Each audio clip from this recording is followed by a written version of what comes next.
I'd like to bring this meeting of the West Sonoma County Union High School District to order. We are in open session. If there is anyone that would like to speak with regards to anything that's not on the open session agenda, or rather the closed session agenda, please speak now. Seeing no one, I will close this and we'll go to closed session.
Thank you. I'd like to call this meeting back to order. And with that, we will rise for the Pledge of Allegiance. Sean, would you like to lead us in the pledge? To the flag of the United States of America and to the republic for which it stands, one nation, under God, indivisible, with liberty and justice for all.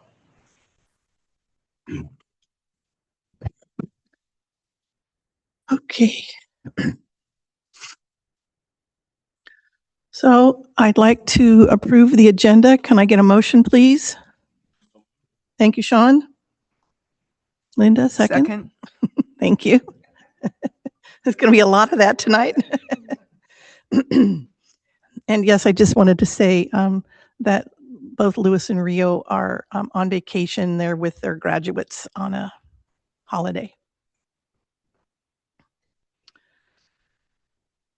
Okay, input from the public regarding items on the open session agenda. Not on the open session agenda, excuse me. Anybody that wishes to speak? Mary, I have yours for later. Okay, next we'll move to consent calendar. Can I get a motion on the consent calendar, please? So moved. Thank you, Linda. Second. Thank you, Sean. Is there any discussion? All in favor? Aye. Thank you. Action on items heard in closed session. Linda? Thank you, Jeannie. The board took action in closed session under agenda item D1 to approve a .125 leave of absence for a certificated employee for the 26-27 school year. Linda, The vote was, I'm sorry. That was a typo on my part. That's a classified 1.2 or 0.125. My apologies. classified That was my employee. mistake on that. Sorry. Classified. The vote was, Buckner was absent, Chernello was aye, Fernandez was aye, Helton was aye, Kutera was absent. And we also took action in closed session under agenda item D2 to the readmission of district student in case number 2, 2025-2026. It was approved. The vote was Buckner absent, Chernello aye, Fernandez aye, Helton aye, Kudera absent. Thank you very much. Okay, we'll move to reports. Association report. Lily?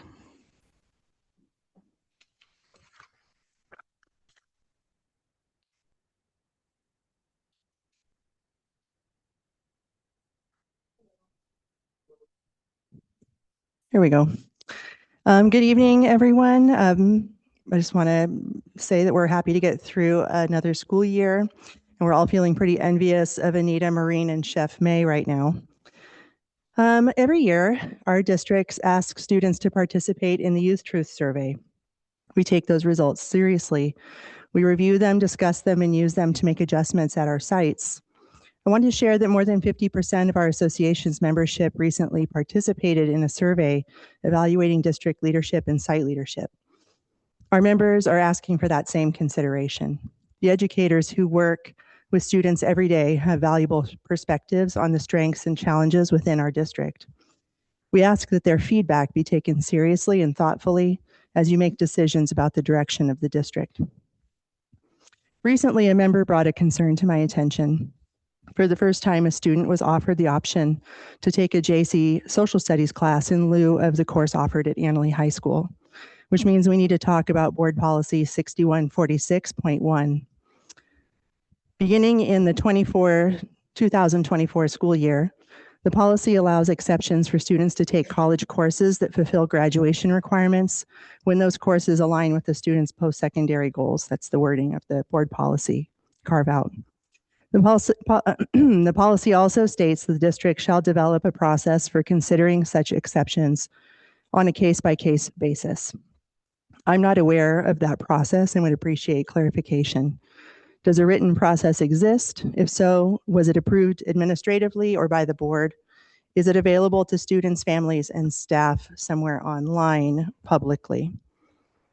I ask because the same policy later states that college credits will only be placed on a student's transcript when a course is not offered at the student's school. Those provisions are contradictory and raise questions on how these exceptions will be evaluated and applied. With declining enrollment, the potential loss of students in our courses is a real concern for the master's schedule and could have a significant impact on the integrity of the educational opportunities available to students at our sites. I'm sure it wasn't your intent when revisions were made to 6146.1 just 2 years ago. I ask that the board policy come back to the agenda on June 24th for reassessment and revision. Finally, I have a question regarding compensation for administrative, confidential, and management employees. I do not see salary increases for those groups on tonight's agenda. Traditionally, those items have appeared on the first June board meeting. Should the public understand that no increases are being considered for this year, or should we expect those items to appear on a future agenda later this month? Thank you, and I hope everyone has a safe, restful summer.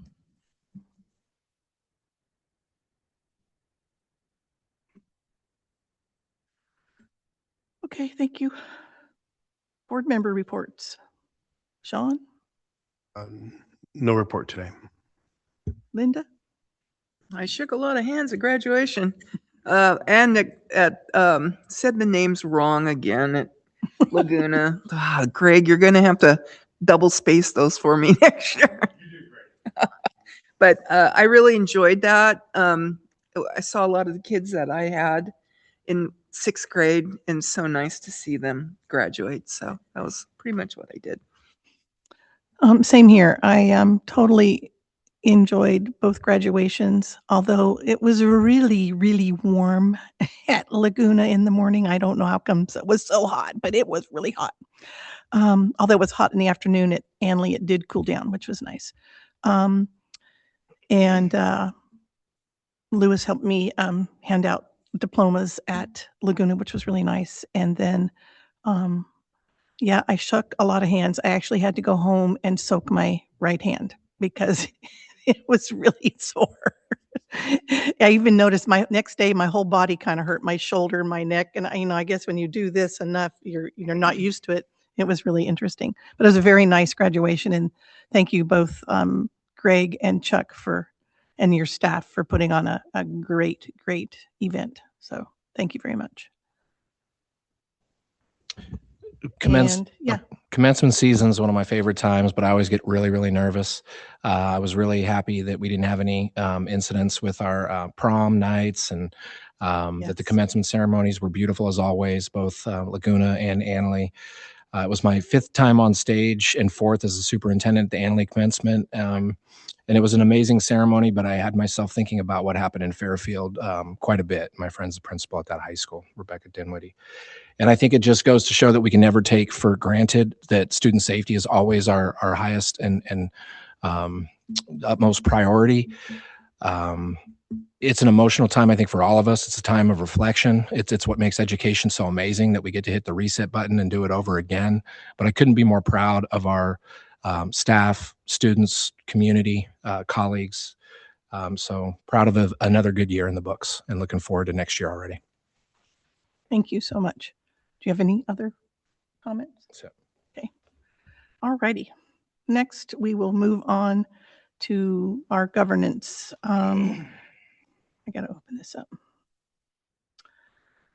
Consideration of approval of resolution number 24 June 2526, specifications for the election order for school board trustees. Can I get a motion, please?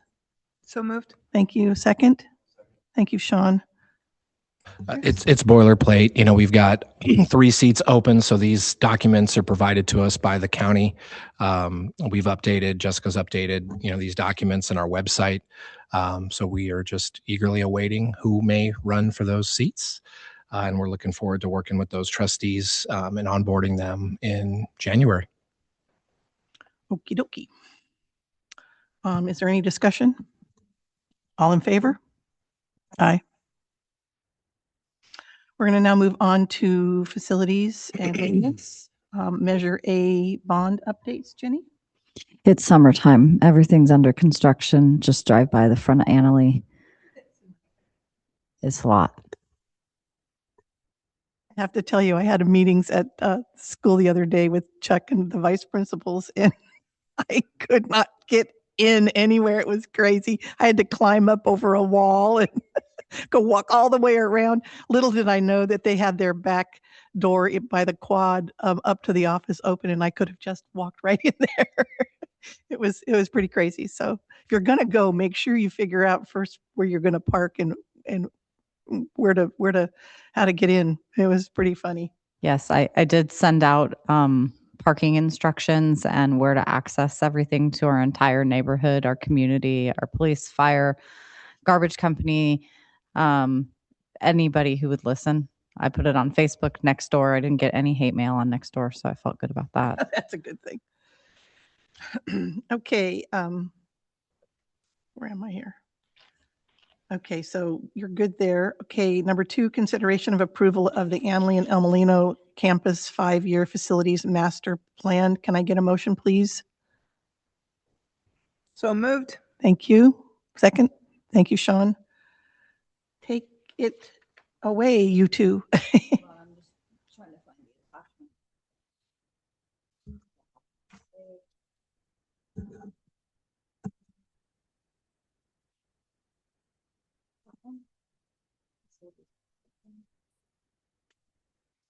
Sorry, these windows are so tiny and I can no longer see anything. I think it's that one right there.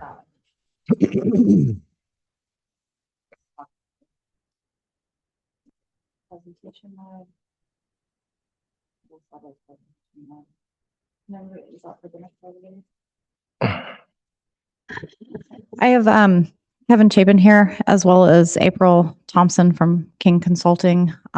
She's joining us via Zoom, and we'll have 2 presentations tonight. The first presentation will be regarding the facilities master plan that we've been working on. You guys authorized us to proceed forward in February with doing a full-fledged master plan, not only for us to just identify our long-term look at our facilities, but also to meet the obligations of Proposition 2, in which we have scored 7th overall in the state for culinary, and I think somewhere in the 30-ish range for the ag mechanics facility, and we believe that we'll be getting anywhere from $3 to $6 million.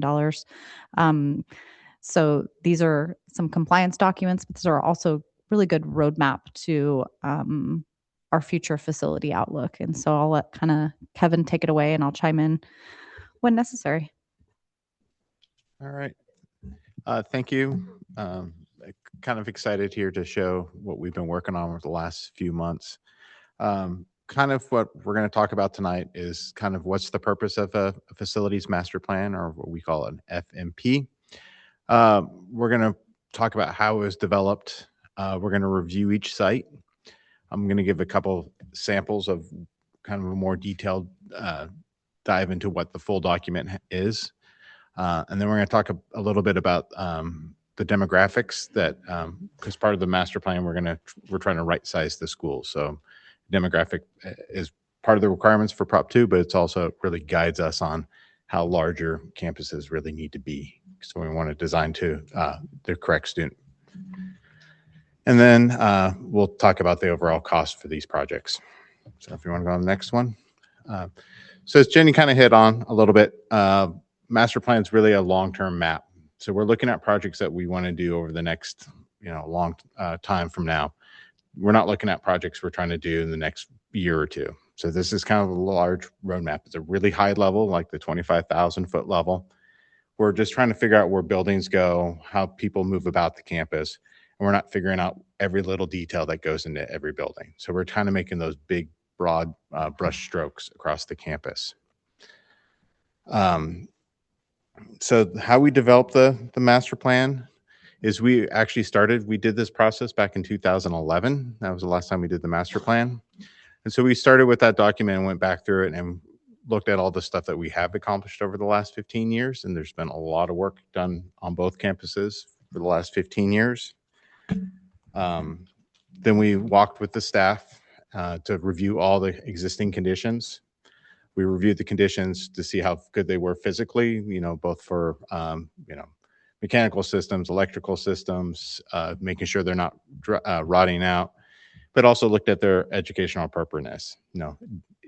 Are these the correct size classrooms? Are these what we need for the campus? So we're really looking at the facilities from kind of both those approaches. Demographics, you're going to be talking with King's on the call as well. They're going to be talking about state funding, but they also do demographics. And so we work with King Consulting on demographics. That's part of the requirement for Prop 2. So they created this heat map. So each one of those little dots represents one of your students. And so in the area in purple is the outline of your district. So as you can tell, there's quite a bit of students outside your district. Jenny, you want to go the next slide? It also breaks down, looks at all your feeder schools. So it talks about the different populations from all the elementary school districts that feed into your district. And it looks at the transfer rates and how many students those are. Because one of the ways they're going to figure out how many students are coming to your schools, they're going to look at your feeder schools. They're going to look at the current birth rates, and they're going to look at all the planned developments. And that really dictates what they predict is going to happen with the student population. And so they come up with kind of 3 different scenarios, kind of the high end, the low end, and the moderate. And so we always go with the moderate because it's kind of in between. And if you look, they start all the students are listed from TK down to 8 because these are your feeder schools. As you can tell from the year 2016 and projected to go through 2020, currently 2020, 25, 26, all these are going down. The lone exception is kindergarten, and that's only because they had a bump when they added the TK. So the rest of the classes are going down, and that's kind of what's happening across the county. So this district's not any different than anyone else. So like I was saying, this is the 9th through 12th and projections. So we have our actuals on the left side, and then what we have projected through the year 22 or 32, 33. And so they're projecting as a moderate enrollment projection of just under 1,500. The low projection has you just over 1,200, and the high projection has you just under 1,800 students. And so when they do the demographic they also look at historical transfer rates. So students transferring in and out of your district. So this is a projection pending that any of your neighboring districts don't change their transfer policies. And so we created this large document. I think Chris has the full copy over there. It's about 95 pages long. So it goes through each overall campus and then breaks it down to smaller projects. It also has all the assessments we did on the projects, and then it has all the projected and cost. And all these costs are to today's dollars. So if we're looking at projects in the future, we have to add escalation for those. So we'll start off on this campus, the El Molino campus.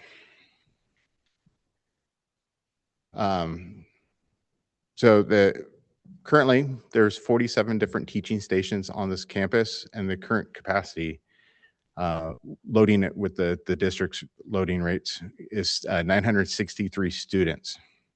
So on the master plan, we're proposing to take this down to 27 teaching stations, so with a capacity of about 630.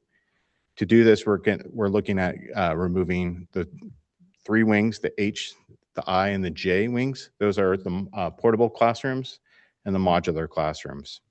Those are kind of older classrooms that were long-term, kind of temporary. They're not your traditional stick-built classrooms, so they don't last as long. So they are coming towards the end of their life. They still have some life in them. We don't have to remove them tomorrow. But over the next 10 to 20 years, you're going to start getting a diminishing return on those, because you're going to have to start putting a lot more money into them compared to what they're worth. So kind of orient everyone. This is the existing campus. North is up. Yep, thank you, Jenny. Zoom in a little bit. So we have the admin over on the left side. We have the quad right there in the middle, the gym down towards the fields. So north is up, and then Covey Road's over there on the left side. So the master plan for this campus will kind of just start up on the upper left corner, and I'll kind of try to work my way around the campus. So on the upper left, we're redoing the parking lot, adding more solar to that parking lot as well.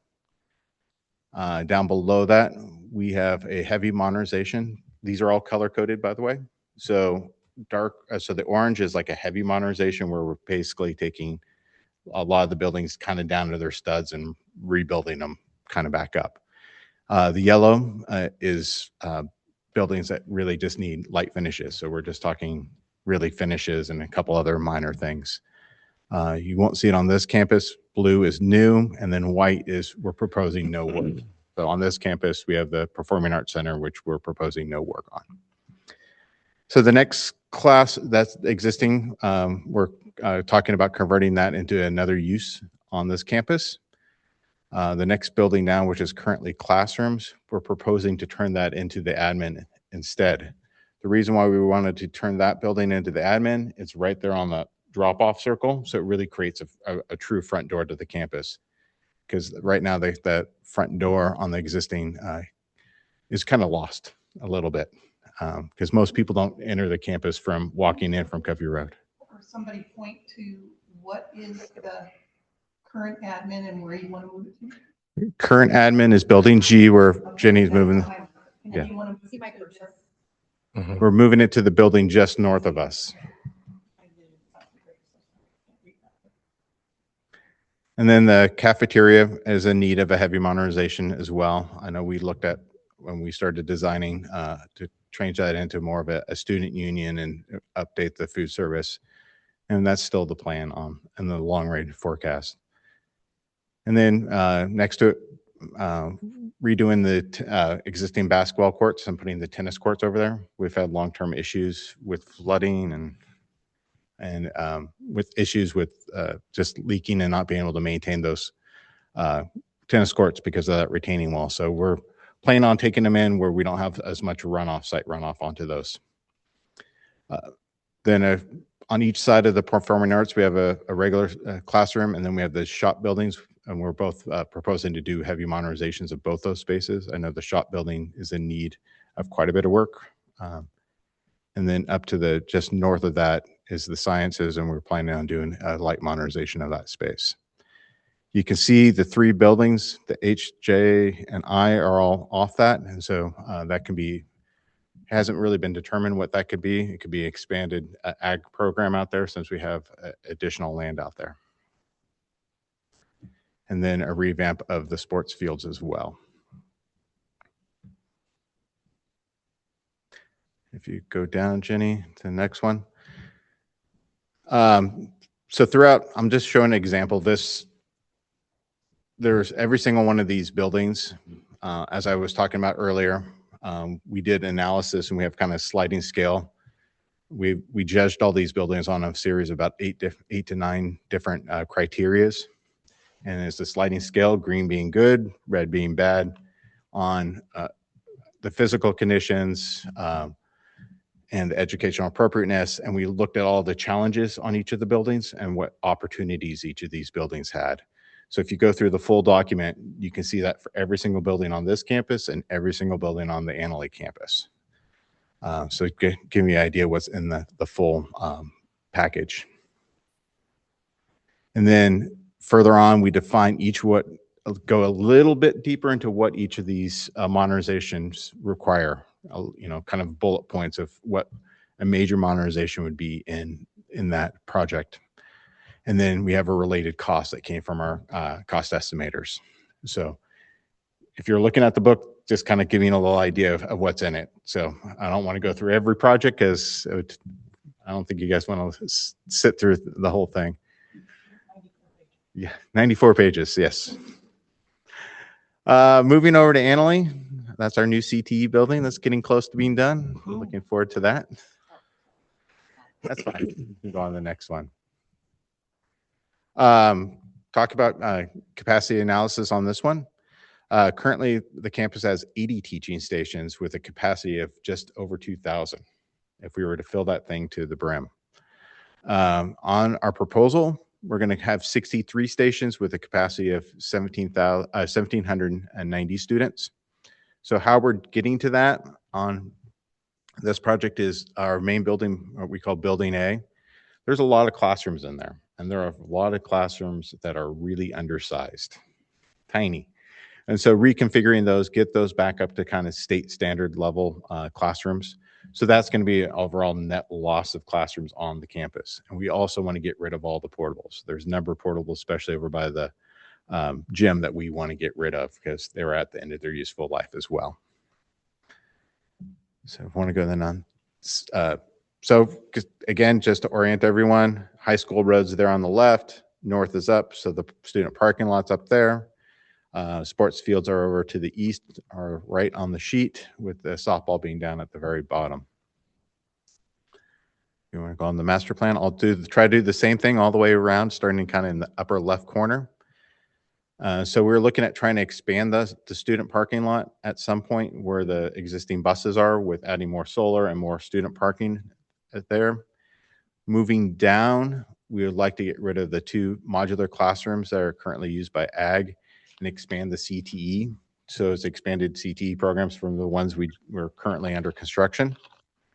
And then we're really trying to use the high school road as to create a new front of the school kind of drop off. So we create a long drop off for parents to drop off in front of the school, and then move student services and the admin to the front of high school road there, and 2 new buildings that will open up and kind of create a new small quad between the admin and the cafeteria, which we're proposing to do a heavy modernization of. Just north of the cafeteria, the industrial arts we're doing a light modernization of that building. Same thing, doing a light modernization of the music room, because that is still fairly new, but 10 years from now, it's going to need probably some light finishes at that point, because it'll be about 25 years old. Moving over to the main building, be a light modernization, fixing some items in the auditorium, but then doing that major modernization of Building A, where we're correct size, putting the correct size classrooms in there, fixing all that, adding classrooms where the current admin is to do that. And then moving over to the east wing, this would be a heavy modernization. We've already schematically designed this a couple of years ago, with adding a little bit to the building on the south end to kind of mimic what's happening on the north. This would become kind of a dedicated science wing. Down below, the library would be a lighter modernization with a lot of finishes, because a lot of work's already gone into that to fix some of the larger issues that have happened on that building.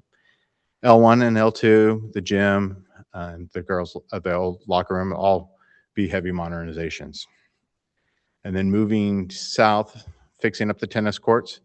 We also have the softball field kind of being reoriented. We did that to give us a little bit more space to add on more parking in that area. We can almost double the parking if we move that softball field and reorient it.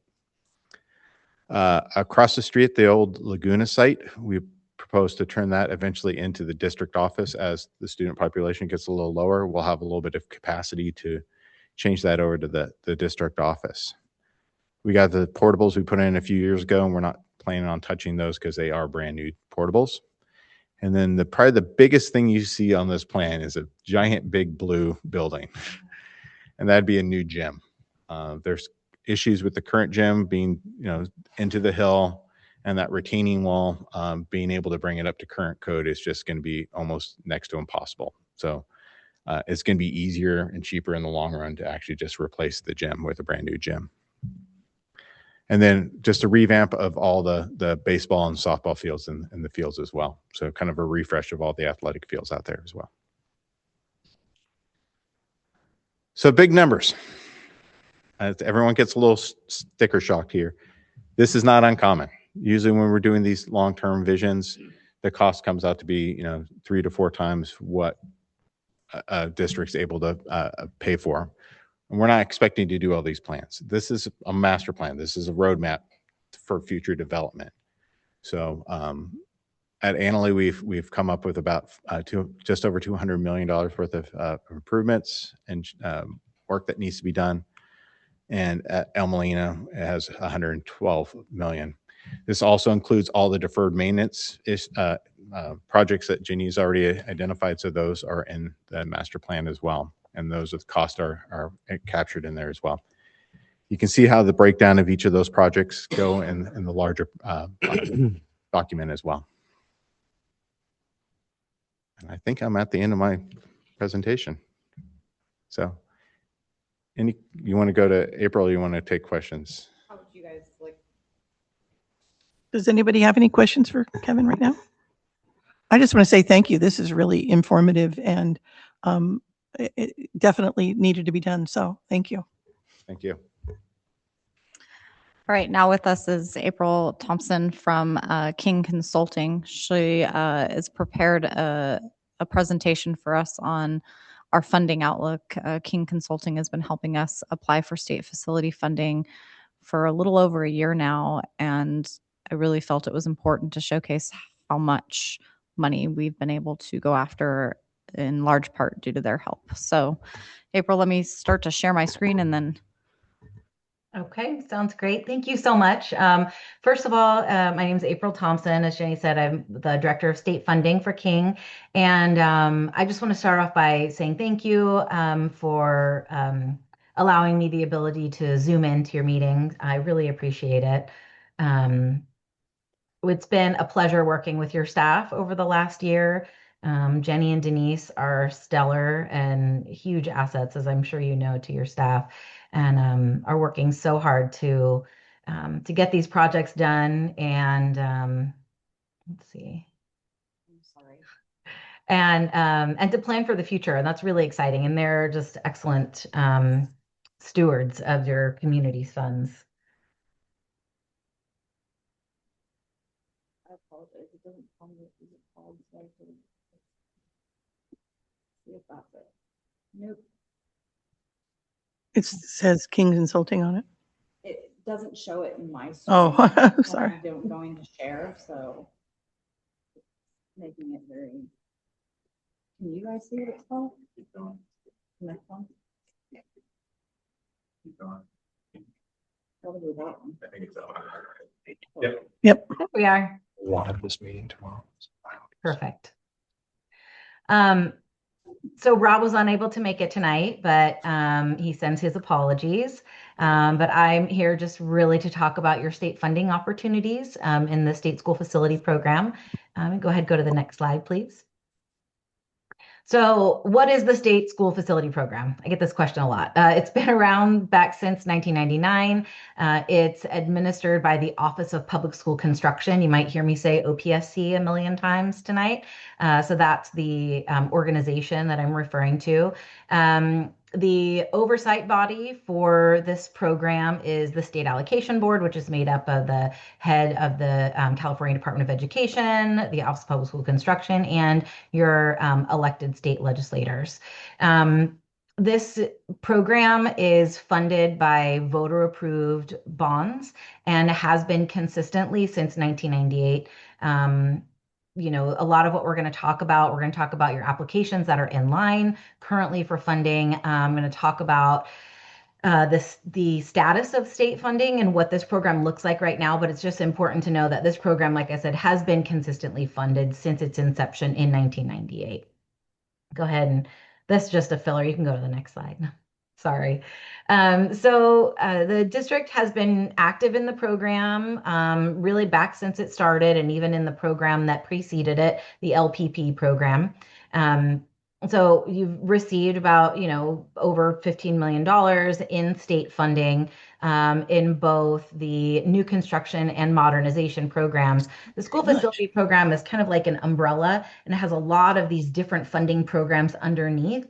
And we're doing everything that we can to maximize your available funding, identify those pots of eligibility that you have. So you can go ahead and go to the next slide. So we have submitted a modernization application that includes 7 different projects at Annalee High. That application was submitted back in October of 2025. It was submitted under the regulations that were approved in Proposition 2 that passed in November 2024. So this application is currently on what's called the Applications Received Beyond Bond Authority list. When Proposition 2 passed, there was $4 billion allocated for modernization, and there was already $3.5 billion in applications in line, which is very common with this program. It really reimburses the district and funds in arrears. So this application is currently in line for funding for about $13.9 million in today's grant dollars. And the workload timeline for this program, for the modernization program, is about 3 years. So if you submit your application in 2025, it's likely going to get picked up and processed toward the end of 2028 and 2020, early 29. And so this is a very conservative estimate that you can expect to see that almost $14 million coming, hitting your bank in the end of 2029. So after we drew down all of your modernization eligibility for that application, this is where we are now. This is what we're left with. This is your remaining eligibility. We have maximized all of the Annalee High eligibility with that one project, with all, or that one application with all 7 of those projects. So we've used all of the current eligibility. You still have some at Laguna High, and I know that is an older campus that sounds like it will soon to be at some point be your new district office. If at any point you decide to have classrooms in your district office, anything like adult transition classrooms and things like that, then we can utilize this, almost $600,000 to go towards that project. The Academy of Innovative Arts, previously El Molino High School, that school site, when it was El Molino, actually took funding as recently as 2013. So it currently does not have any more modernization eligibility because, as I mentioned, your district has been very active in this program already. Annalee High will have some what's called second round modernization. That means that there was some funding taken back in the early 2000s or in the mid 2000s, and that eligibility will be returning to your baseline, but it's a little ways out in 2038 and 2033 based on when the district last took funding. So we've also supported the district to apply, submit applications in the Career Technical Education Facilities Program, as Jenny mentioned. Those applications received really high scores. This is a 2-phased program. So the first is a large grant application that is written, includes a lot of technical information about your current pathways that you're applying for in ag mechanics and as well as culinary. It requires a lot of collaboration with your community partners. Your staff did a really great job at gathering all the information and pulling this all together. And they scored very highly in that first application phase with the California Department of Education. They review all of those applications, they score them, and that's what Jenny had referred to. And now we have submitted those applications to the Office of Public School Construction, where we will be ranked or where the applications will be ranked along with all of the other applications in the same locale as your school site, as Annalee. And we're confident that these applications will be within bond authority to be funded. So I did say, OPSC should notify successful applicants because that OPSC application round is closing at the end of this month. So your applications have been submitted. Notifications will go out in the fall of 26, and funding likely will be in that $6 million range and probably further out towards June of 2027. I was trying to be optimistic, saying maybe December, but the way that the Office of Public School Construction, the way that their workload timeline looks like right now, it'll probably be closer to June of 27. So you also have what's called new construction eligibility. This is calculated a little bit differently. Modernization eligibility is calculated by looking at the age of your facilities. So when your facilities are 20 to 25 years old, they start generating modernization eligibility. New construction is a little bit different. And for most districts, new construction eligibility has to be calculated on an annual basis and submitted to the state. But since you are a small school district, meaning you have less than 2,500 in enrollments, you're able to lock that eligibility in for up to 5 years. So we've locked the district in right now at about $1.8 million in state funding. Your new construction eligibility looks at the number of classrooms that you have to accommodate your future enrollments. So we look at all of the classrooms across your active school sites currently, and then we run your eligibility with a number of different calculations looking at 5, 7, 10-year projections until we find one that sort of that golden number, that golden calculation that allows you to have some eligibility. So what this shows is that based on that calculation, it looks like your projected enrollments using the state's calculation that your projected enrollments are going to outpace the number of classrooms you have to house those students. So this is really great news that you have this eligibility. And this can be used anywhere across the district. So Proposition 2, I referenced that earlier. Proposition 2 passed back in November of 2024. I know we all voted for it. It was a huge win. And this is sort of the breakdown of that funding. So it was a $10 billion bond that passed. $1.5 billion came right off the top to go to community colleges. And that left $8.5 billion for TK through 12 school districts. So out of that 8.5 billion, it gets broken up into all these other different buckets of funding. So it's about 3.3 billion for new construction projects, and there's still bonding authority left in that program now. There's $4 billion for modernization projects. That is, like I said, that when that money came, it essentially funds in arrears all the applications that have been submitted to the state beyond bond authority after the last bond. So that's kind of where you guys are right now. You submitted your applications because that's just how this program works for modernization, especially. You want to keep getting your applications in line. And then when that next bond passes, it funds everything behind it. And then there's that 600 million for CTE facilities. That's split up into 2 rounds. So there's one round that you're in right now for that first 300 million. And then there's another $300 million round that will come up at the end of this year. Applications are due by December 1st. And then was also a charter school round. That round has closed, but there was $600 million allocated for that.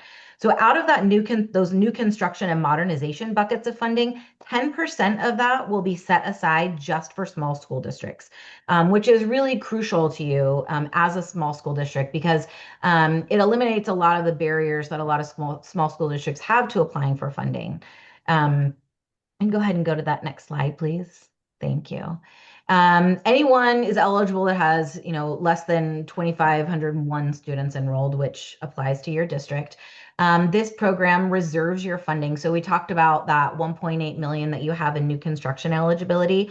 If you submit an application in the new construction round that opens January 15th of 2027, and you have a site, let's say you want to, keep building classrooms at Annalee High, you submit your application and say, we want to reserve all this eligibility for Annalee High.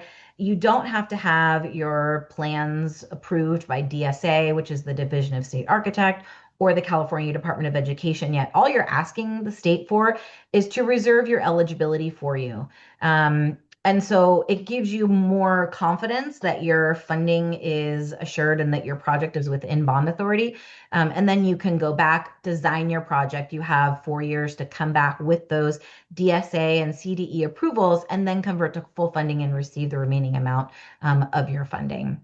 And like I said, this program will have 2 separate rounds. So the modernization program opens in November and the new construction program will open in January. And what's important to know also is that we want to make sure that we're covering all the bases for your district. So we're going to take that $13.9 million application that we have in line already for Annalee for modernization. We want to submit that application also into this modernization program because there's a possibility that if successful in this program, that it will expedite your funding. So instead of looking at 2029, you might be looking as early as the end of 2027 or early 2028 to receive that funding. Do you have any questions? Anybody have any questions? Great, wonderful information. Thank you, Jenny, for having her share that. That was really good. Thank you. This is an action item. I apologize. We are looking for you to approve the 5-year master plan as presented. It does not mean that it cannot be changed. The important piece of the 5-year master plan is that it is a living, breathing, evolving document based on the needs of our districts, the program changes that we have. We should be looking at it more than just every 5 years, but this will kind of solidify that we have a plan in place and we're working towards something. Wanted just to identify, I know in prior meetings, we've asked about deferred maintenance and what the deferred maintenance costs are across the district. That's outlined in the really long 96-page document. It equates to about $30.8 million across the district. And I know that there was some consideration about setting aside funding for that. So that was a big key piece that I was asked to evaluate and look at. And that falls right in line with projects that qualify as a deferred maintenance project, which are typically, painting and just basic maintenance of your facility to keep them in good working condition. They might be in that plan combined with a larger project, but we extracted those costs so that we could share them with everyone tonight. And just again, reminding everybody that this is just a roadmap. It's not a projects that are solidified yet. Each of these individual projects, if they were to advance forward when we had funding, would come individually to the board for consideration. And I'm happy to answer any additional questions. Thank you. Jessica, did I ask for a motion and a second on this item? Okay, I just want to be sure. Is there any discussion on this item? The board, all in favor? Aye. Thank you. Thank you all so much. Thank you, April, and thank you, Kevin. Appreciate it. Thank you, Jenny. Thank you. Thank My you. pleasure.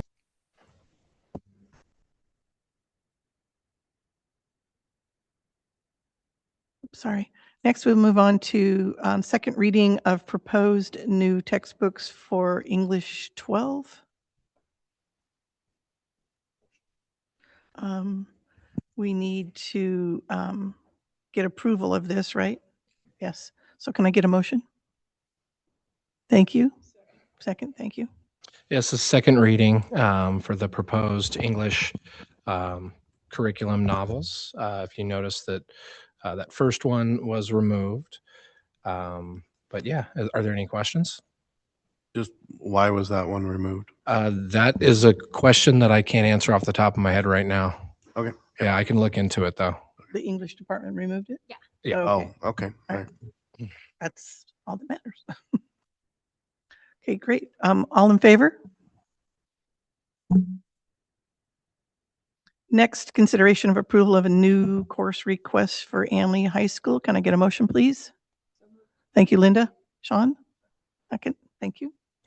The next one I have is the approval of the revised reclassification criteria number 2. Did I skip way ahead? It's okay. Okay, let's forget that one. Let's go back to number 2. Sorry, Jessica, confuse you. Consideration of approval of no, we just did that. Where am I?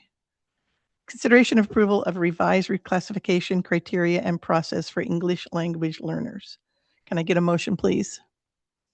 Thank you, Linda. Thank you, Sean. This is recommended revised reclassification criteria as brought forth from Ashley Vilchis, which is our stellar ELD teacher. She worked closely with Christy Carlson. I'm in support of this. There's a few different ways that you can establish reclassification criteria for English language learners.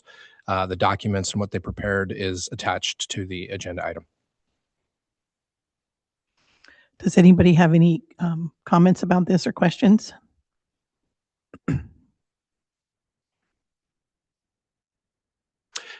From what I understand is it hasn't been changed in quite some time. So because there are a variety of ways at the local level that you can establish that progress for English language learners, equating to reclassification. I just believe she felt it was a better way to assess progress. Great. Okay, thank you, Sean, for the question. All in favor? Aye. Number 3, first reading of recommended revisions from the CSBA May, I know what's wrong. This thing just keeps jumping around. CSBA May 2026 updates for policies and regulations. It's a first reading, so Yeah, if no. there's any questions, happy to answer them. Otherwise, the policies will be brought back for adoption at the June 24th meeting. Is everybody fine with putting those, the second reading into the, Consent. thank you, consent calendar? Our Okay. policy allows for them to be adopted in consent for the second read rather than an individual item in Ed Services. Okay, great. Thank you. Number 4, consideration of approval of new, I have to open it. I can't read it. New course request for Henley High School. Yeah, these are for the music department. These were proposed by Casey Jones, and he worked with the administration to put these course descriptions together. So it's really going to add an honors component to orchestra and jazz ensemble, so that courses could be stacked and multiple levels can be met. Super. Yeah. Jessica, did you get the vote, the motion in the second from when I said that previously, or do you want me to redo Is it? that for the new course requirement? Yes. I did. Okay, she got that. All right. She's got a 50% chance. I think I know what it was, but is there any discussion about this? I think it's really a great idea to add this and give the kids a challenge. Yeah. Okay. It also allows us to use Prop 28 funds. There you go. There, that's even better. All in favor? Aye. Aye. That's right. It had to be something new. Perfect. Number 5, first reading of recommended revisions for board policy 5131.8 mobile communication devices. So you all know this was coming. I put a lot of background information.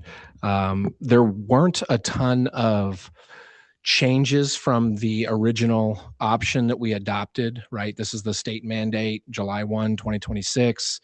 Earlier in the year, we adopted the during instructional time model. So we went with option 2. We reloaded it back into work in progress for policies, deleted option 1.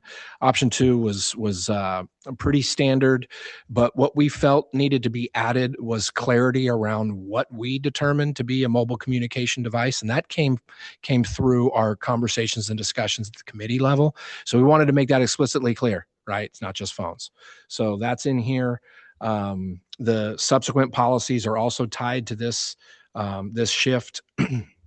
I'm just proud of the collaboration and the action plan that we came up with, which is to implement commons plus pouches, geofencing, saving the district thousands of dollars. And I do have fantastic news that the Sebastopol Rotary Education Foundation is going to fund the entire initiative.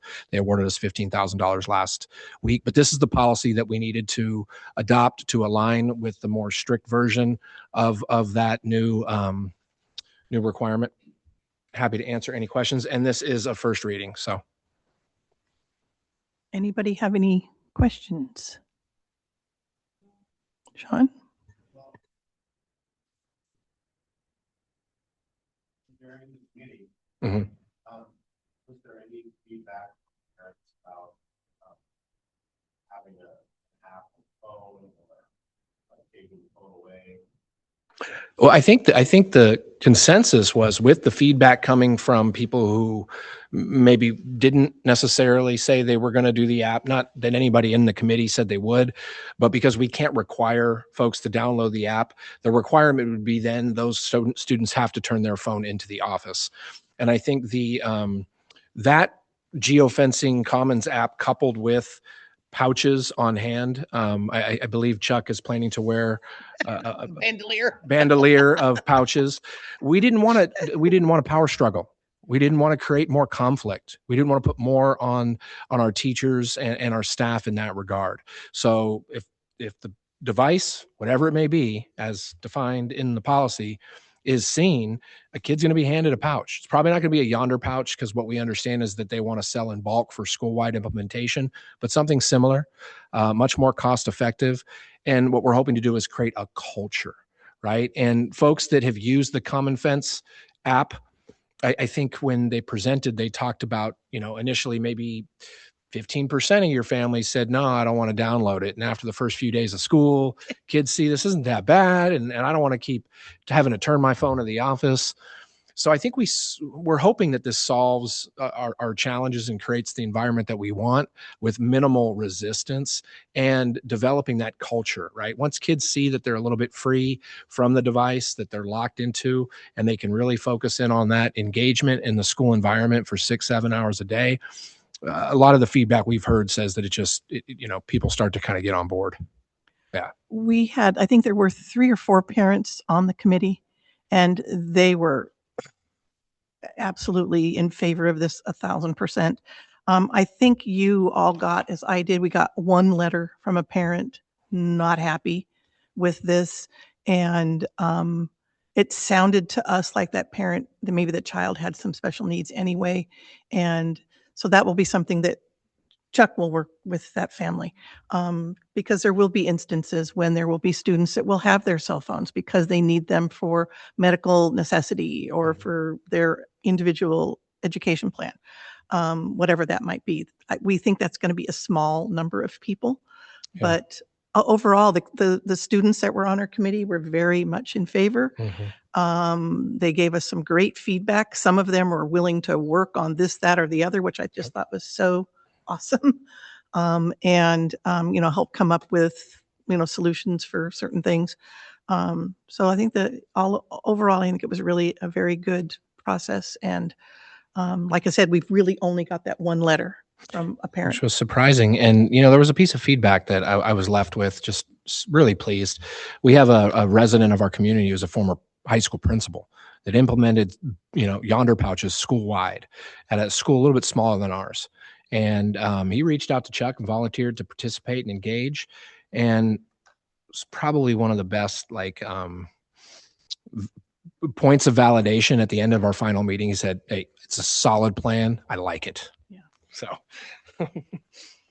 So yeah, I think overall, I think it's going to be good. I mean, I did talk to Chuck the other day, and Chuck told me, and just to paraphrase, I'm not going to quote him, but he basically said it's going to be some work, especially at first. There's going to be some. Everybody's going to have to get used to it, and he and the other administration folks are going to be bumping around the school trying to help solve some of the problems, I think. But So I don't recommend we bring these isolated I think policies those need to back come back. in consent. I think the bulk May policies are fine, but I would like to see these policies brought back under Ed Services in case we do have community members or any other further discussion with our trustees that are absent today. Well, and I've also been tracking, because the article in the Sebastopol Times came out about this, and I've been tracking it just to see if there's comments or anything, and I haven't seen any negative comments about it from people. That may induce people to write to us or complain or whatever, but we'll take those as they come. Okay, so that was first reading. Next, number 6, first reading of recommended revisions for BP 6163.4, student acceptable use of technology. That's the first reading, so go ahead. I'm going to kick it to Jenny. Yep, Jenny. This is a first reading of all the policies I've presented in front of you tonight. These are to align consistent terminology with the mobile communication. We talk about devices in both sections, so we're aligning the language to make sure it's clear everywhere, so it doesn't say one thing in one section and something else somewhere else. In addition, we have revamped our students' acceptable use of technology and added a student Chromebook use agreement. The reason for revamping both of those and adding one to the board policy is to kind of give some teeth to, I think, the Chromebook use agreement. We hand students in ninth grade $400 worth of equipment. And I don't think there's an understanding of the value of that device. It's like handing someone $400 cash. And we get a lot of people who misplace it, students who misplace it, break it. Silly things happen to it. They decorate it. And so we've really created a document, I think, that identifies the I will not, and I understand what my responsibility is, and the parents are required to sign it as well.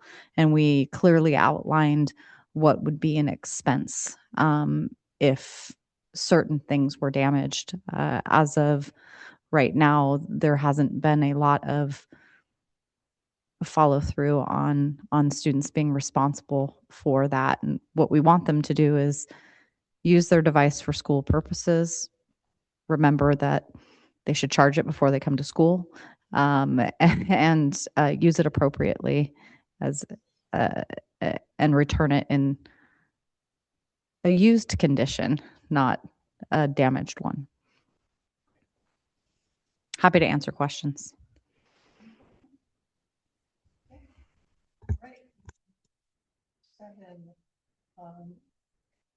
First reading recommended revisions of, sorry, Mike's not on. First reading of recommended revisions for BP 6152 class assignment, class change policy, and class change evaluation rubric. Yeah, so, the administration has been working closely with their staff. I know that this conversation goes back to department chair meetings a while back. I know this is something we've talked about in our informals with Lily and the folks that she's brought, just with regard to having a better system for class change requests, helping our counselors out, right? Helping ensure that students give a class a try before they bail out. The merit of an AP class, the fact that our master schedule is going to be a little bit tighter. So this work is a testament to Annalie's staff and what they believe is best in terms of a process. Chuck can, if he's okay, maybe come up and help answer any specific questions or add anything that I might have missed there. But I think this is definitely going to help out in a lot of areas. Yep. This policy change is designed to provide better educational experience for all. What happens right now is we try our best to actually honor students' best. There it is. Around class changes. And when those add up, we end up with inequities for students, right? So when we create a master schedule, we are working on from course requests from students. We create a schedule and staff based on those requests. When throughout the course of the year, students start moving around, it becomes inequitable for both teachers and students. We had a situation this year, for example, at the beginning of the year, we had several sections of Math 2 with the same class size of roughly 27, 28 students. By the mid-spring semester, we had one section with 17 students, another with 31. That's not fair for the teachers. It's not fair for the students. So we need a policy in place to say, we actually don't grant course changes just based on your request and your preference. And the reason for that is that, if we let everybody do that, it's going to become inequitable and less fair for everybody here, students and teachers alike. This is a tough argument to convince a parent who isn't happy with where their student is placed. So I think what we're asking for is a firmer policy. We have created a rubric that we understand we're going to have to make some exceptions to this, but they're going to be constrained by educational need.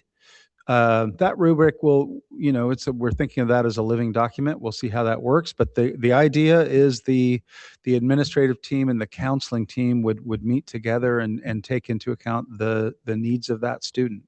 And if it's deemed necessary to move the student, we would make an exception, but it would be an exception. In general, we're really not entertaining class changes.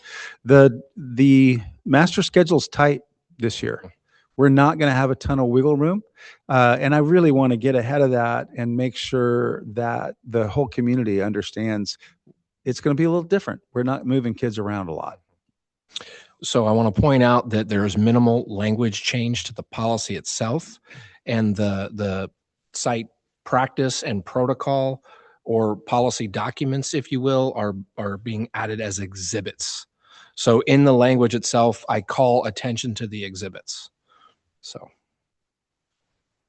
Any questions? Any questions for Chuck? I think it's a great idea. First reading only, we'll bring it back. Okay, sounds good.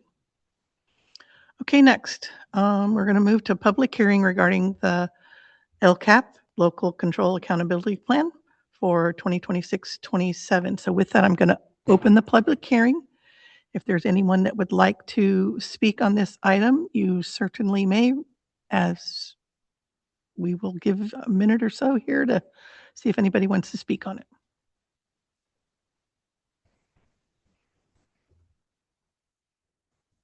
Okay, hearing none, we will close the public hearing and I will turn this over to Chris. So I prepared just a high level presentation. You've seen some of these slides. So Jenny, you can go to that second one. Obviously, the dashboard measures key metrics as laid out by the state. Highest performance is blue, lowest is red.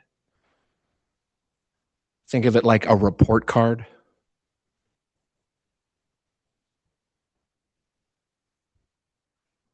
Yep. We're going to breeze through this pretty quick. Your measures of school success are your state measures and your local indicators. In the state, you have your academic performance, ELA and math. ELPI, which is your English learner progress indicator, college and career indicator. It's high school only. Chronic absenteeism, K-8 only. Graduation rate and suspension rate. And then your 5 local indicators. So these are the basics of what make up the LCAP. I'm really excited about showing you the data. Go down a little bit more. These were the new elements for 2025. With college and career, using AP course grades added as an indicator. And if you remember, our AP course participation and pass rates were highest of all time. That was really big for them to add that. Science, the color performance indicator was added for info only, not, what's the word? Compliance, if you will. And then new student demographic groups. So LTELs are no longer eligible for differentiated assistance if they don't score well in ELA and math. So that was a good thing. It's hard to hold those students accountable. And that LTEL is a long-term English learner. So now we just look at some highlights from the dashboard. So for English language arts, we're in green. You can see where the student subgroups where they scored. So we just need to continue to do better for our unduplicated students, right? And that's what the LCAP's here for. So we improved 24.6 points and 10.4 points above the standard. So that's good news for us. Math additionally saw improvements. Unfortunately, the entire state is below the standard. You know, perhaps the state needs to look at how they're measuring math skills, being that there are so many people who are farthest from what the state is telling us we should be doing. We were 52 points below the standard, so it's obviously further below the state average, but we increased 33.5 points. So what we're looking for is growth. Again, our test systems have improved. Kirsten Samp does a phenomenal job of running our assessment protocols for the district. You can again see where the students scored across the different colors. And again, you know, we need to continue to focus on serving our unduplicated students. So for English learning progress indicator, there's no performance color. We increased our progress towards proficiency by 19.7% from the prior year, and we're above the state average. So that's a good thing. Keep working there. Down to grad rate.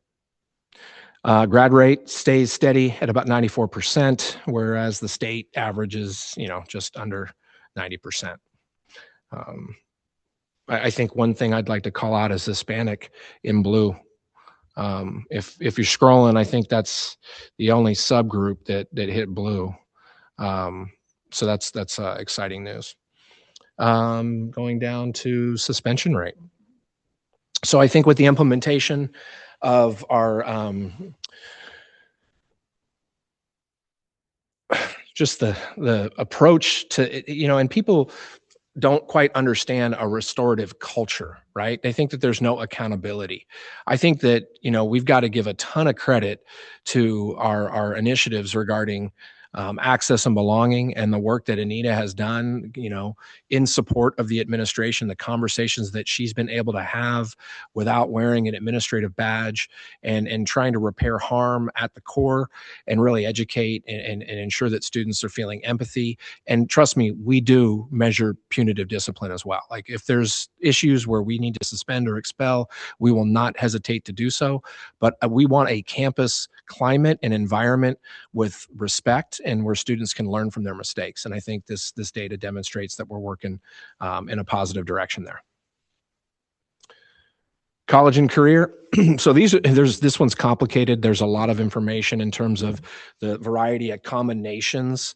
I'm proud of what we've done in college and career, but we need to do better in terms of capturing dual enrollment data, because I think you're going to see our indicator go up a little bit higher.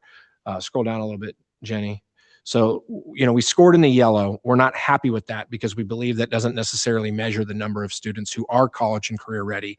However, when you hear Chuck talk about our Youth True results, we're still hearing from our students that they don't feel as though they are as prepared as they should. So it's educating them on what it means to be prepared, and then ensuring that we're developing, 4-year plans that align with their post-secondary goals. That's super key there.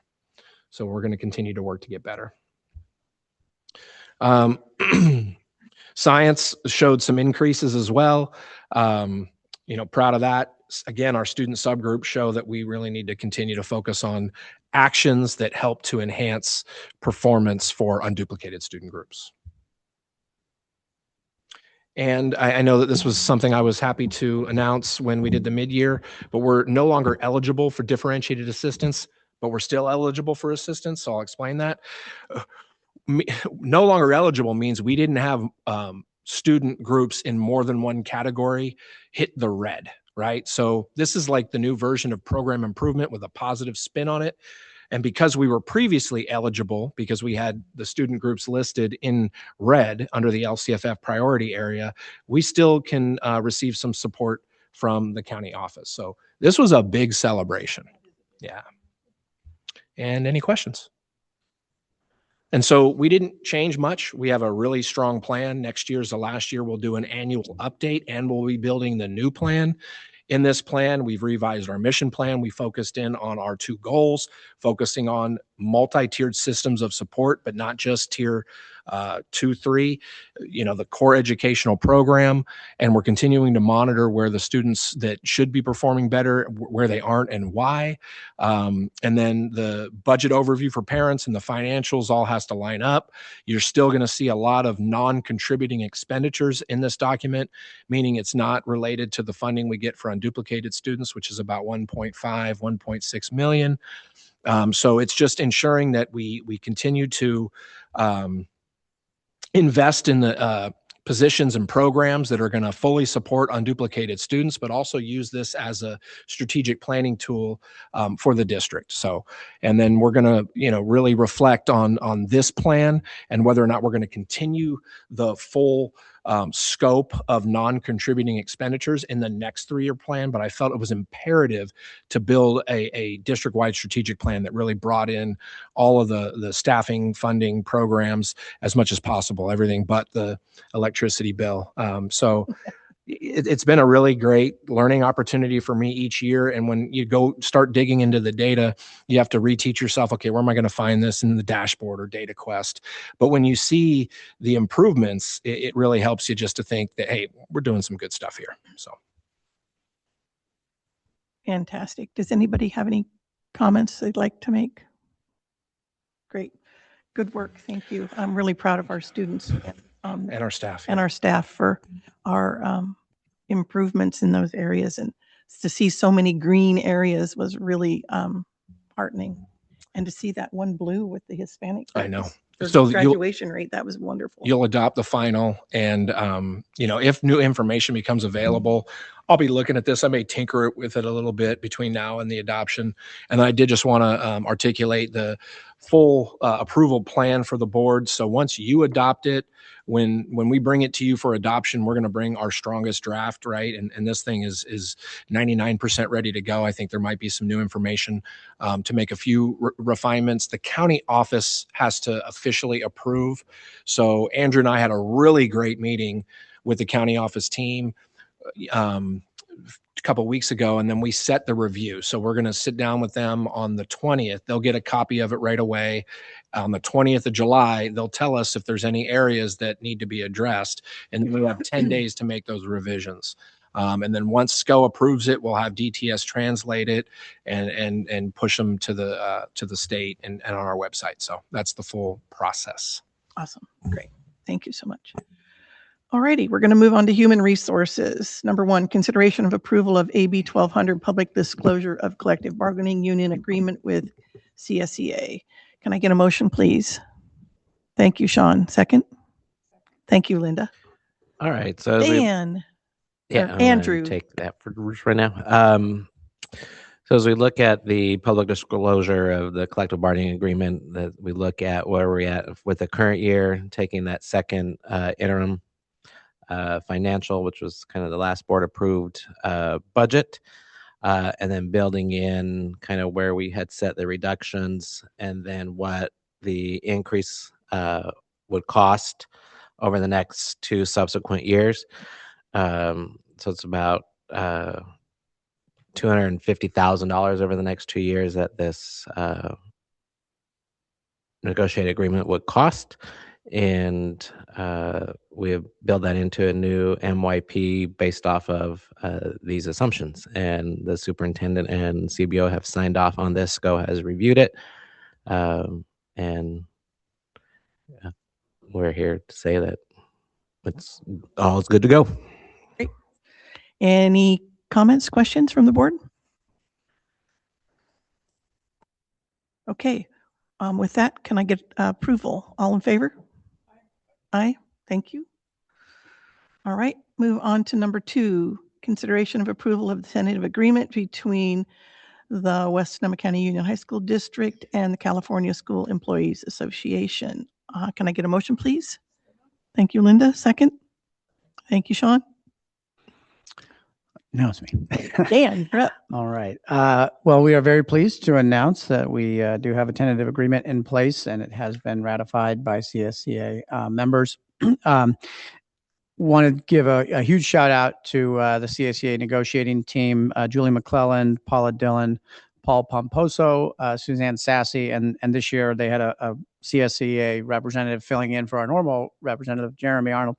It was Mark Westerberg, and it's a little unique because Mark wasn't able to be here in person, so we did this odd kind of Zoom negotiation, but we all made it work. And once again, very collegial and collaborative negotiation. And in the end, I think as Mark coined it when we got to the end, he said, I think this is the most simple, straightforward TI I've ever seen, because we agreed on one item, which was a 3.55% increase to all ranges on the CSEA salary schedule. So unless you have any questions, that's what I have to ask you approved. Anybody have any questions? All in favor? Aye. Thank you. Number 3, consideration of approval of the MOU with WSCTA for CTE grant coordinator stipend. Can I get a motion, please? Thank you, Linda. Second. Thank you, Sean. Go ahead, Dan. Okay, this is an MOU that we entered into last year as well with WSCTA regarding the CTE grant coordinator stipend. It's not on the stipend schedule, and it's tied to this grant, and so we really didn't want to roll it into our regular appendix that is in the contract. So we've done this now for multiple years as a standalone stipend, but both WSCTA and the district agree that we are getting more than our money's worth with Heidi Mickelson in this role. So want to give her a huge shout out, not just for certainly all of the dollars that she helps bring into the district, but just the overall work. She is such a gift to us. In fact, other districts I know are always reaching out to her as an asset as well. So we think this is money well spent. So just want to get approval for this MOU to be able to pay Heidi that stipend. Anybody have any comments? All I can say is she is worth her weight in gold. Okay, all in favor? Aye. Thank you. Next, consideration of approval of the MOU with WSCTA for a one-time increase to early retirement notification incentive. Can I get a motion, please? Thank you, Sean. A second? Linda, thank you. Go ahead, Dan. Okay, another MOU that we have signed on to with WSCTA. As you know, back in February, you approved an MOU to offer a one-time increase to the early retirement notification incentive. So it was an additional $7,500 to the $7,500 that is in the WSCTA collective bargaining agreement. We have received word that there are potentially some WSCTA members who were the opportunity or the window to open again to take that incentive. They might be interested. And so we spoke with WSCTA leadership about that, and they agreed that we would open that window up again for a 1-week period to see it does potentially, help us as a district as we are looking to we're having to make difficult cuts and things like that. So if there are folks who would like to take that incentive, we felt it was worth opening that window up to see if anybody was interested. So asking for your approval to open the window for this up until 1 week from today. So that would be people would have 1 week to take the incentive. Excellent. Any comments or questions? All in favor? Aye. Okay, next one, consideration of approval of MOU with CSEA authorizing a new job description for the Future Ready Center Coordinator position. Can I get a motion, please? Thank you, Linda. Second. Thank you so much, Sean. Okay, so this is a reimagined sort of position. We have in the last couple of meetings brought forward last few meetings, some reductions to the classified bargaining unit, one being the College and Career Center site coordinator, and the other being the library media specialist, with that position becoming vacant due to a retirement. And so in looking at that situation, really wanting to create a position that could address the essential functions of both of those roles, and to the point that as Chris was looking at the LCAP, one of the areas we really want to look at is that college and career indicator, and we do feel that we've made some strides there, but there's more that can be done, and we're excited about the possibility of this new classified bargaining unit role to really be the centerpiece to those future ready efforts. And I know Chuck and his team, in particular, Christy Kelson, have worked quite a bit on really creating what I think is a great job description there. They worked closely with folks who are in those existing roles to really get a better understanding of what those essential functions were. We've had subsequent meetings and shared the draft with both the outgoing library media specialists as well as other classified bargaining unit members, and they've given feedback, and we've been able to adjust that and so forth. So we're now asking for approval of that. You'll notice in the item that the MOU that is attached is not the signed MOU. I'm still waiting to get that back from Jeremy Arnold with CSEA. I spoke with Julie McClellan today, and she said that he thought he might have that to me by today's meeting. I don't have it yet, but that is imminent. And once we have that, I would, of course, post the signed MOU onto the board item. But what we're asking for is board approval to move forward with this. And then once we have that job description and MOU back that's gone through the 610 process with CSEA, we would then be able to begin recruiting for the position. Fantastic. Is there any discussion regarding this item? All in favor? Aye. Great, thank you. Okay, thank you very much, Dan. Now we're going to move on to business services, E1. Mary, would you like to speak before Andrew presents, or do you want to wait? Yeah, absolutely. If you want, then you may go ahead and You want to do the public hearing? speak now. Oh, wait, hold, Mary. I do have to open a public hearing, and then you can speak on the public hearing if you'd like. Hello, thank you for having me. Wait, I've got to open the public hearing first. What'd So you with say? that, I'm going to open the public hearing. If there's anyone that would like to speak, and I think Mary does, so go ahead, Mary. I'm Mary Fricker, Omelino mother and grandmother. And I want to thank you for having the integrity to make budget cuts.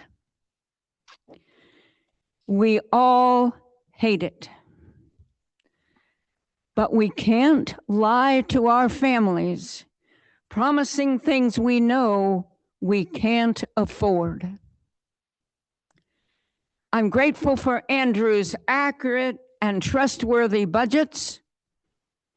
Page 8 is a sobering reminder that we are still losing money every year.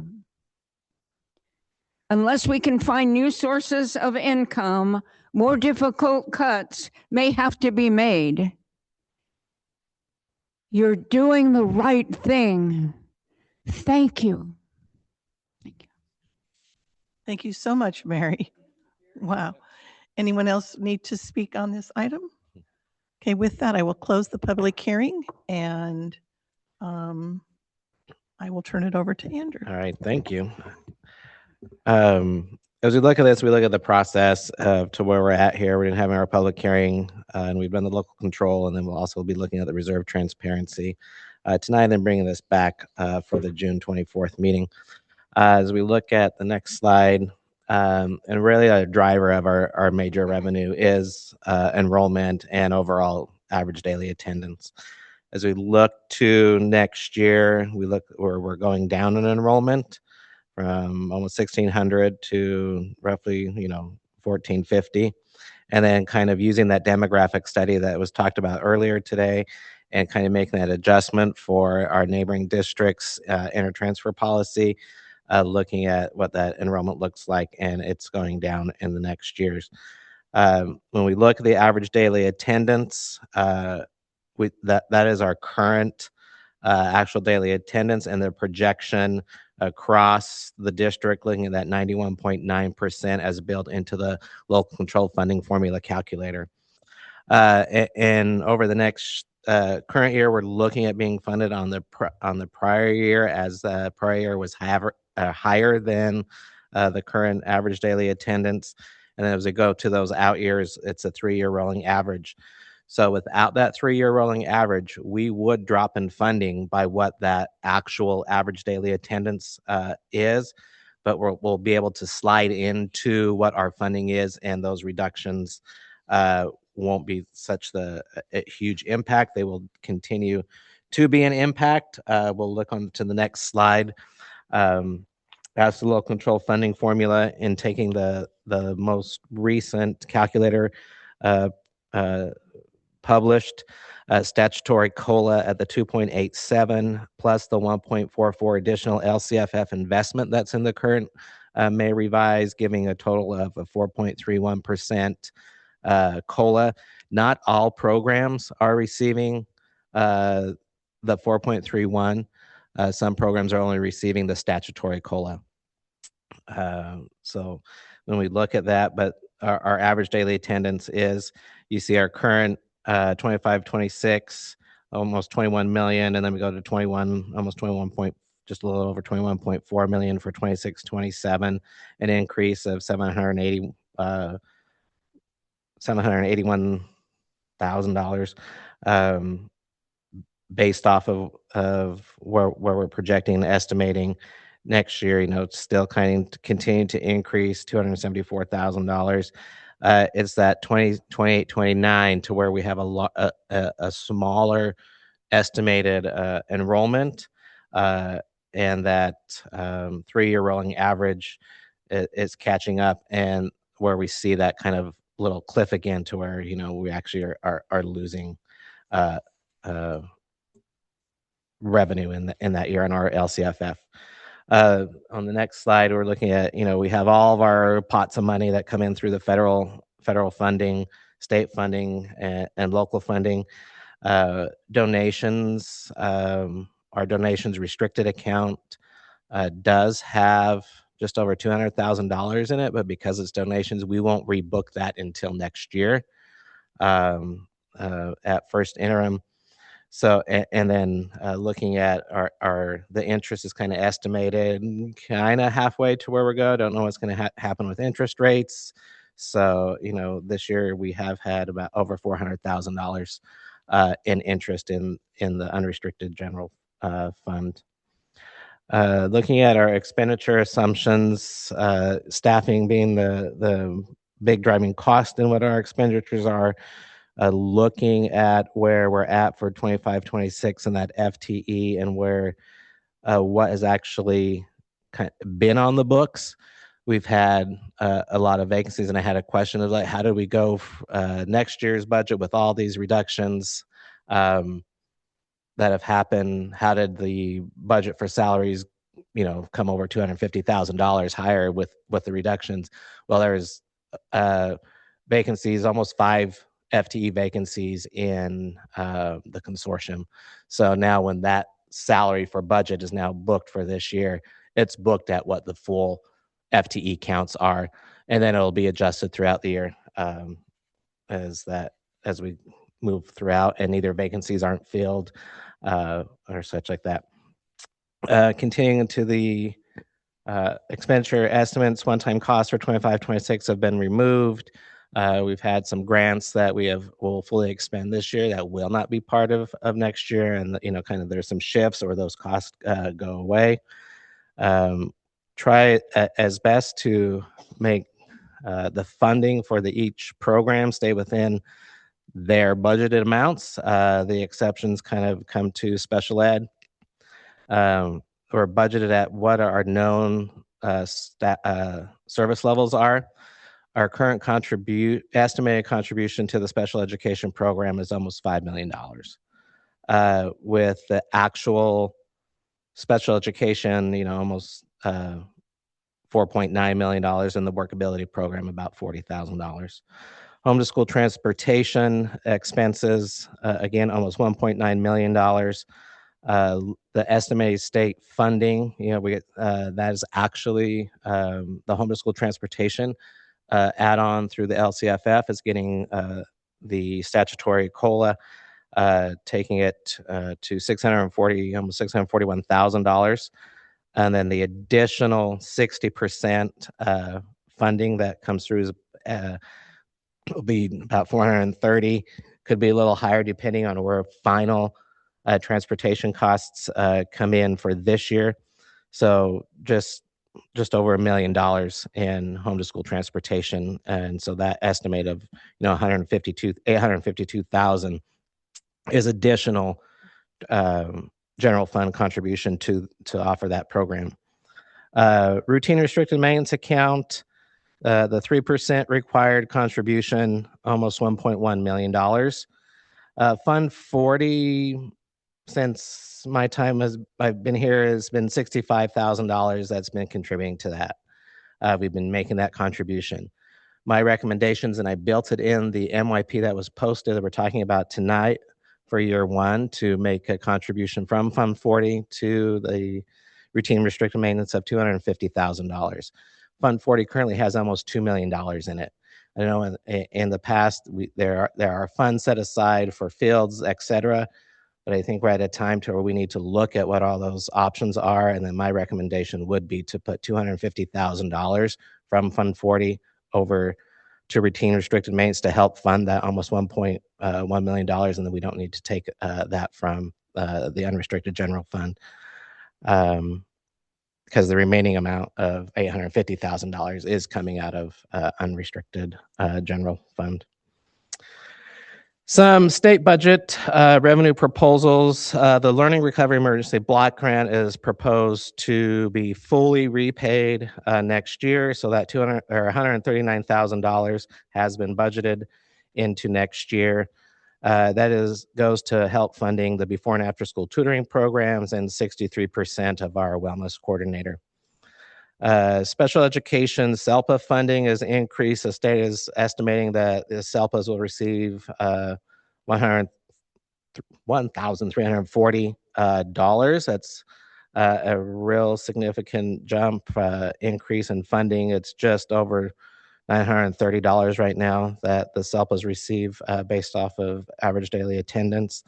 So from the governor's January budget to May revise, that's an increase to our district of just almost $500,000 in increased special education funding. Caveat there is that when P2 is certified next week, well, there will be another adjustment to that, and it will go down just slightly, but that is what SELPA provided us for budget adoption.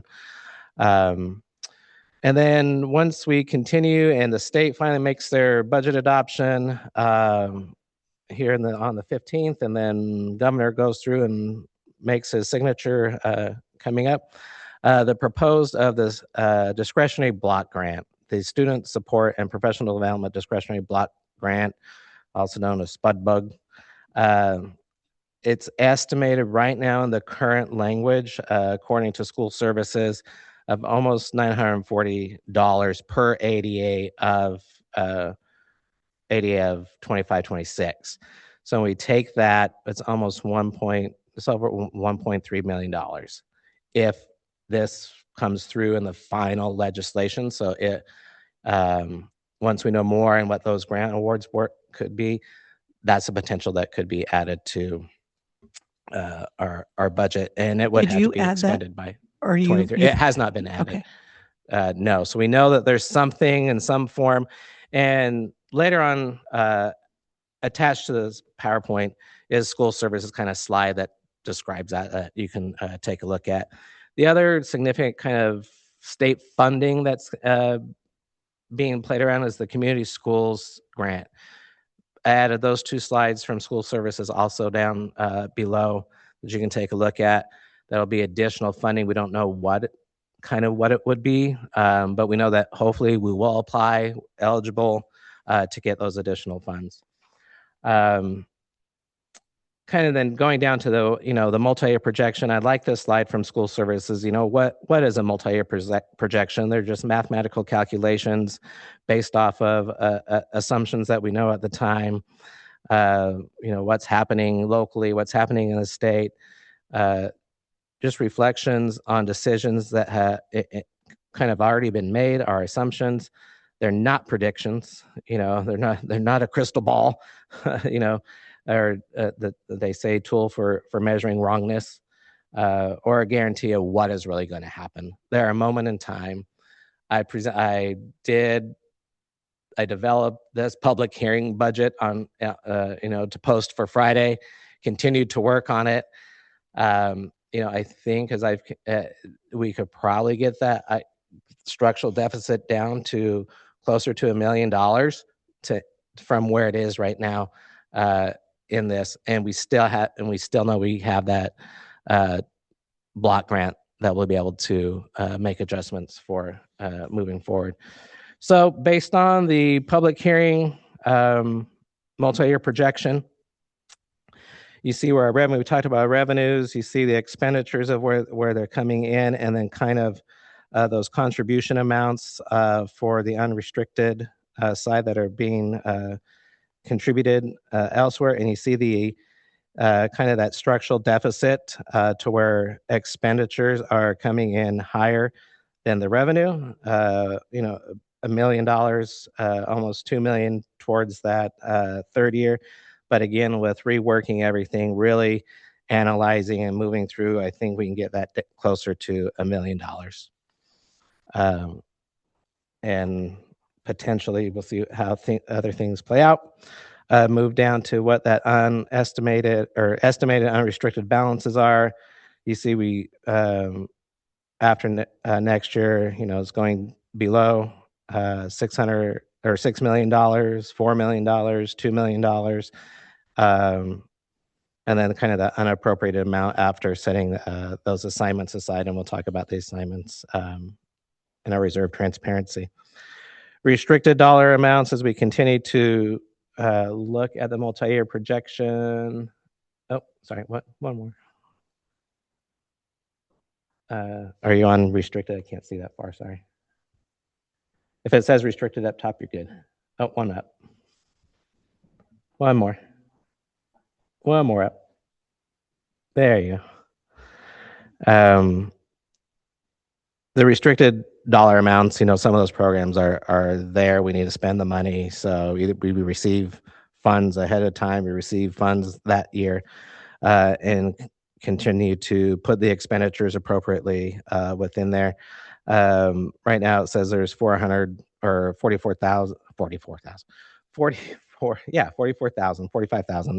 so of a fund balance there. That's gone away. We made adjustments to make sure everything really is being spent within those restricted programs, and dollar amounts aren't sitting unless kind of set aside for actual purposes like the routine restricted maintenance. There is a fund balance in there, but we spend those dollars, current year dollars, on current year funds. We have been recently in these years. Estimated restricted balance on the next slide.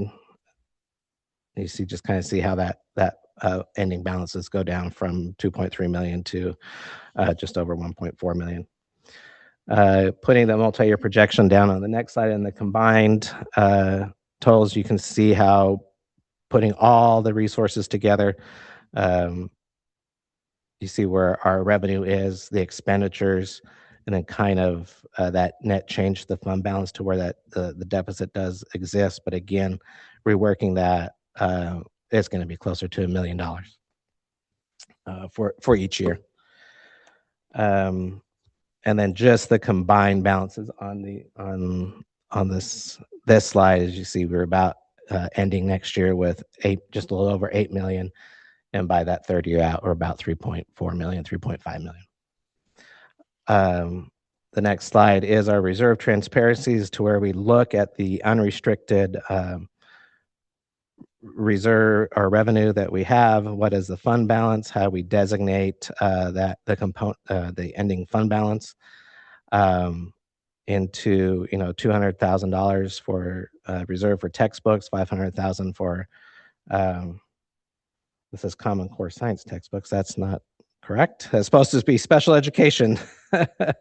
And then we have the $900,000 in cash. And then with an unappropriated amount of close to $4 million. So that's how we kind of set that aside. My additional recommendation is we have a one-to-one technology device for our students. We really haven't been setting aside money for that. We have, since the inception of going to one-to-one, bond funds have been used to purchase those one devices. One-time COVID dollars have been used to provide those devices. This year, we actually had to use ongoing kind of restricted revenues, lottery dollars, and such, to purchase devices. So we really need to come up with a plan and either start funding a restricted resource. We do have a restricted resource for student devices, and setting aside actual dollars from our ending fund balance into a restricted resource to really start funding that. I mean, we need to look at options of either, are we continuing to outright purchase them? Are we going to be needing to move to a lease payment type option, to where it's not $200,000 each year that we need to come up with, but a little less because we're having a lease option for that. So Jenny and her team have really been looking at the lease option. We looked at it last year. But we do need to start setting aside some money, and I would recommend that we do put money into our restricted account for student devices.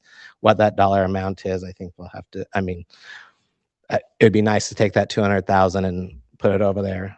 That's about what we've been spending each year.